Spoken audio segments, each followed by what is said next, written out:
यह हूँ 1891 मसीह निर्मित होइथिबा स्वाधीनता पूर्व भारत समय निर्माण होइथिबा आनिकट अटे। एवं यही आनिकट यही अंचलर कृषक चाषी भाई मानकर जल जोगाणर बा जलर आवश्यकता को पूरण करे। यही आनिकट आउरी गुरुत्व होई उठी पड़ी संप्रति स्थिति रे जेतेबेले आध्यात्मिकतार जागरण सृष्टि होउची यही आनिकट निकटरे एक जगन्नाथ मंदिर अच्छी। एवं यही आनिकट एक स्वतंत्र आनिकट अटे कहीं तीनोटी नदीर मिलन स्थल। धार्मिक भावना अनुजाई यही आनिकट को त्रिवेणी संगम बोली कहा जाए। त्रिवेणी संगम आहुरी गुरुत्व होई उठिला जेतेबेले यही निकटरे एक जगन्नाथ मंदिर कालक्रमे पूजा पाई आसिले। यही जगन्नाथ मंदिर निर्माणर घटना पछरे रही अनेक कहानी। चलंतु देखिबा सेही घटनार टिके टिके घटना वस्तु।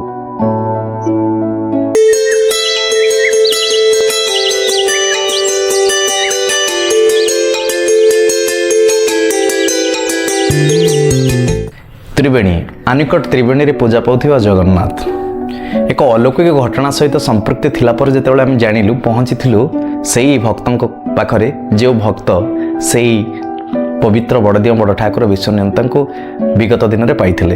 एवं जानिबा को पाइलु जानी खुशी लागिला जगन्नाथंकर आशीर्वाद केमिति होइतिला एवं घटना वस्तु संपर्क में कौन रही आम जानिबा। रथर ठाकुर जगन्नाथ बड़दिया बड़ ठाकुर जगन्नाथ रथारूढ़ होई आसंती किंतु शुणा पाइलु रथ मध्य नाही। तेणु जो रथर आवश्यकता रही से रथारूढ़ हेबार आवश्यकता रही। रथरे जगन्नाथ आसवे कहीं ये रथर ठाकुर। अनेक घटना वस्तु रही। चलतु सीधासलख भाव पचारि बुझा से अलौकिक घटना घटी कौन एवं संपूर्ण बरणी आम शुणा सीधासलख भक्तों ठारू जो भक्त पाइथिले बड़ ठाकुर को नदी जहाँ आम घटना शुणीलु से त्रिवेणी रे पूजा पाउथिबा जगन्नाथंकर घटना वस्तु को पुंखानुपुंख भाव जानिबा आसंतु। मो ना लक्ष्मी सिंह बंका ग्राम रे घर। ठाकुर आसीथिले नदी की गाधे जाइथिली। गाधे जावा भितर मोर गोड़े कौन बाजुची देखिली। देखिला आसी जगन्नाथ मो साथी मो बड़ पुओ जाइथिला किंतु से ठाकुर को लेकर आसिली। बंका गाँव ठाकुर आसियार 25 वर्ष हो गला किंतु बंका गाँव 10-12 वर्ष रहिले। तापरे निर्देश आसिला जे त्रिवेणी आश्रम रे ठाकुर ए वर्तमान अच्छी बेसी असुविधा स्थल रे ठाकुर को पूजा करी नियम नीति तो करने को मोर क्षमता नहीं। मुझे पारुथली करुथी रखी ठाकुर निर्देश रे ए त्रिवेणी धाम रे ठाकुर पूजा पाउछंती किंतु मो संसारिक भितर कष्ट रहीकि जिते जाऊँगी ठाकुर को चिंता मुझे किसी करें ठाकुर को दर्शन करके आसूची।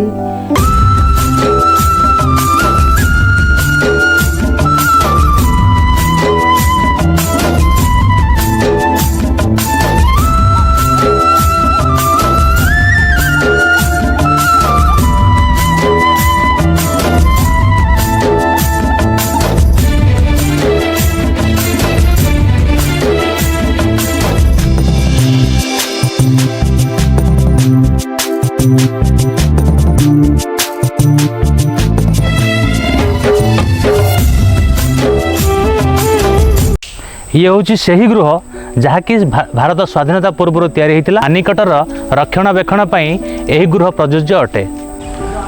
आनिकट निकटरे गोटे विश्राम गृह जहाँ रही एठाकू जो अधिकारी माने पर्यटक मैंने आसती से रही बहुत व्यवस्था बहुत भल आकार रही।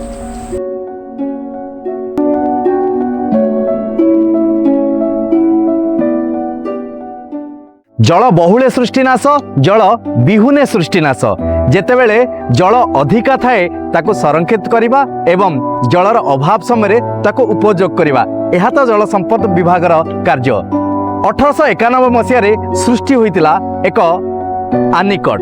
तीनोटी नदीर सम्मिश्रण बड़ नदी बोड़ा नदी लोहराखंडी तीनोटी नदीर संगम स्थल बा धार्मिक भावना त्रिवेणी संगम कहुए।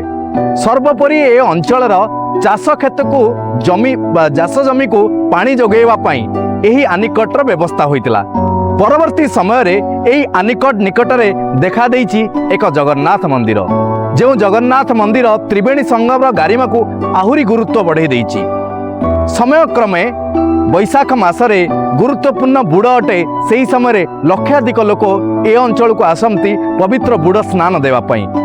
तापरे एही आनिकट एवं एही जगन्नाथ मंदिर दुईटी जाकर समन्वय ए अंचल गुरुत्व को आहुरी बढ़ाई देइछि। कहीं एठी पर्यटक माने आसती, कहीं एक सुंदर जगह आसतु देखा, कहीं पर्यटक माने एठाकू आसती।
भल लागे मते मने पड़ी जाए हिले जो भारी भल लागे मते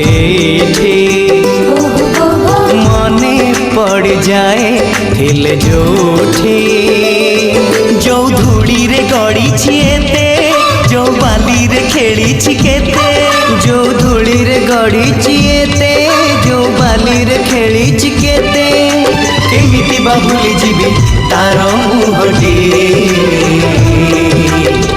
टिकी मोर गाटी टिकी मोर गाटी टिकी मोर गाटी टिकी मोर गाटी भारी भल लागे मते।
श्री चिदानंद दास आम ए जगह को 90 साल आसिलु जगन्नाथ आश्रम आगु आश्रम भागवत आश्रम थे जगन्नाथ 90 साल नदी में भासिकी आसिले आसिक एठी शून्यवाणी है आसिक रहीकि जगन्नाथ सेवा पूजा चलती आ भक्त मान सहयोग जहाँ जमी मंदिर उन्नति होती भक्त मान सहयोग नीतिकांति होती वर्ष को थरे अष्टप्रहरी नाम यज्ञ होती मझे मझे छोट छोट प्रोग्राम होती भागवत पारायण नानादि आध्यात्मिक कार्यक्रम होती एमती आश्रम परिचालना एमती चलती।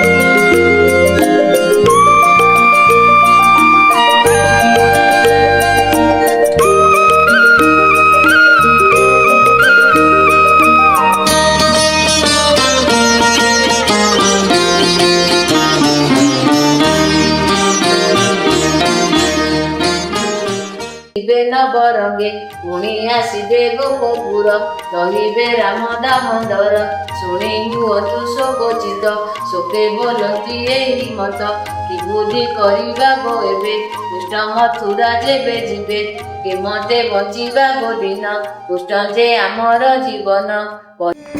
हरे कृष्ण कृष्ण कृष्ण हरे हरे हरे राम राम राम हरे हरे जय जगन्नाथ जय जगन्नाथ जय जगन्नाथ जय त्रिवेणीया सम जय त्रिवेणीया भेणिया सम जयति भेणिया सम। जय जगन्नाथ महाबाहु की।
कृष्णचंद्र भगवान की, रामचंद्र भगवान की, जगन्नाथ धाम की, त्रिवेणी आश्रम की, प्रेमानंद हरि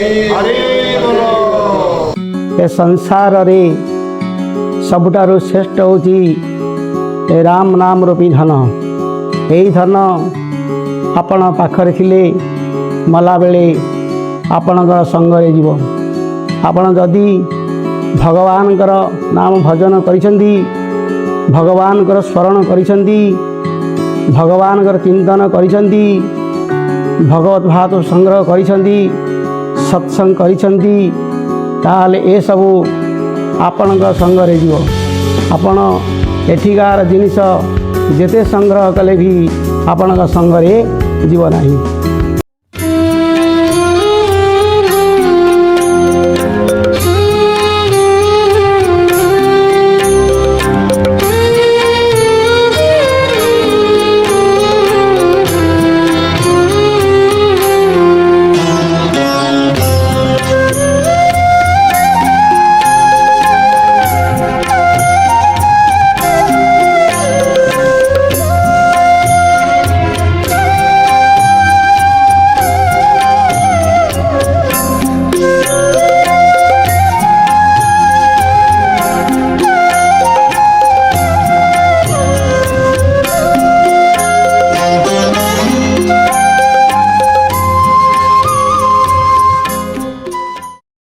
जय जगन्नाथ।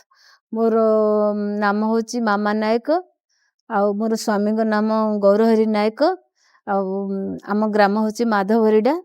मु प्राय आसीबार ए वर्तमान हब 8-10 वर्ष हब।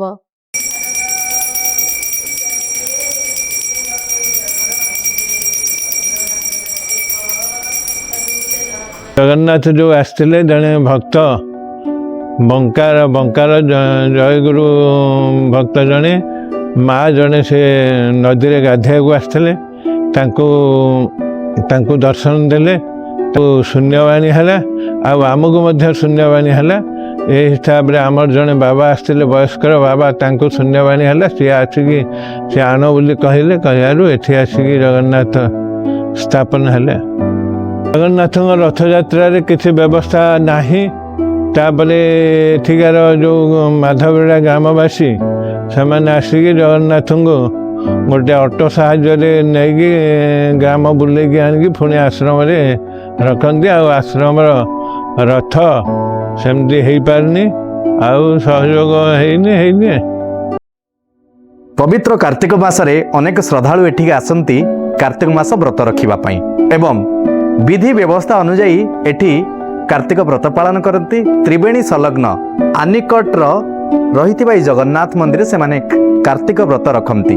ସବୁ ପ୍ରକାର ସୁବିଧା ରହିଛି। ପବିତ୍ର ଏହି ସଙ୍ଗମ ସ୍ଥଳରେ ଅନେକ ଭକ୍ତ ଏଠାକୁ ଆସନ୍ତି ନିଜର କାର୍ତ୍ତିକ ବ୍ରତ ରଖିବା ପାଇଁ ଏବଂ ଏଠି ବାର୍ଷିକ ଏକ ଉତ୍ସବ ମଧ୍ୟ ହୁଏ, ଯାହା ବୈଶାଖ ମାସରେ ଏଠି ସେଇ ବୁଡ଼ ହୁଏ, ମହାବୁଡ଼, ଏବଂ ସେଠି ଅଷ୍ଟପ୍ରହରୀ ନାମଯଜ୍ଞ, ଅନବରତ ଅଖଣ୍ଡ ନାମଯଜ୍ଞ ହୁଏ, ପ୍ରସାଦ ସେବନ ହୁଏ। ଯାହା ସବୁକିଛି ଚାଲିଛି କେବଳ ଦାନ ସୂତ୍ରରେ ଚାଲିଛି। ଏଠି ଅନ୍ତେବାସୀ 3 ଜଣ ସନ୍ନ୍ୟାସୀ ମଧ୍ୟ ରହୁଛନ୍ତି, ଯେଉଁମାନେ ନିଜର ସମର୍ପିତ ଜୀବନ ସହିତ ଜଗନ୍ନାଥ ସଂସ୍କୃତିର ପ୍ରଚାର ପ୍ରସାର କ୍ଷେତ୍ରରେ ନିଜକୁ ସବୁବେଳେ ନିୟୋଜିତ ରଖିଛନ୍ତି। ସବୁଠୁ ବଡ଼ କଥା ହେଉଛି ଏଠି ଗୋଟିଏ ଅଭାବ ମଧ୍ୟ ଦେଖିବାକୁ ପାଇଲୁ। ଜଗନ୍ନାଥ ହେଉଛନ୍ତି ଯିଏ ରଥରେ ବସୁଥିବା ରଥାରୂଢ଼ ଜଗନ୍ନାଥ ବୋଲି କୁହନ୍ତି, କିନ୍ତୁ ଏଠି ଏକ ବିଚ୍ୟୁତି ଦେଖିବାକୁ ପାଇଲୁ, ଯାହାକି ଆମେ ଏଠି ଥିବା ଅନ୍ତେବାସୀ ସନ୍ନ୍ୟାସୀମାନଙ୍କ ଠାରୁ ଏକ ଘଟଣାବସ୍ତୁ ଶୁଣିଲୁ। ଏଠି ରହୁଥିବା ଜଗନ୍ନାଥ ଯେତେବେଳେ ଗୁଣ୍ଡିଚା ଯାତ୍ରା ସମୟରେ ଗାଁକୁ ଭ୍ରମଣ କରିବାକୁ ଯାଆନ୍ତି, ବଡ଼ ଦୁଃଖର କଥା, ଅଟୋରେ ଯାଆନ୍ତି, କାହିଁକି ନା ସାଧନର ଅଭାବ। ଆମେ ସବୁବେଳେ ଭକ୍ତମାନେ ଚାହିଁଲେ ସେହି ସାଧନର ଦୂରୀକରଣ ହୋଇପାରିବ ବୋଲି ଏଠିର ଅନ୍ତେବାସୀମାନଙ୍କର ଜିଜ୍ଞାସା ରହିଛି। ଏଇ ଯେଉଁ ପବିତ୍ର ସ୍ଥଳ ଦେଖୁଛନ୍ତି, ଏଇ ଆନିକଟର ଗାରିମାଟା ଆହୁରି ବଢ଼ିଯାଇଛି। ଜଳସେଚନର ଆବଶ୍ୟକତାକୁ ଦୂରୀକରଣ କରିବା ସହିତ ଆଧ୍ୟାତ୍ମିକ ଆବଶ୍ୟକତାକୁ ମଧ୍ୟ ପରିପୂରଣ କରୁଛି। ତେଣୁକରି ତ ଇଏ ହେଉଛନ୍ତି ଆନିକଟର ଶ୍ରୀ ଜଗନ୍ନାଥ।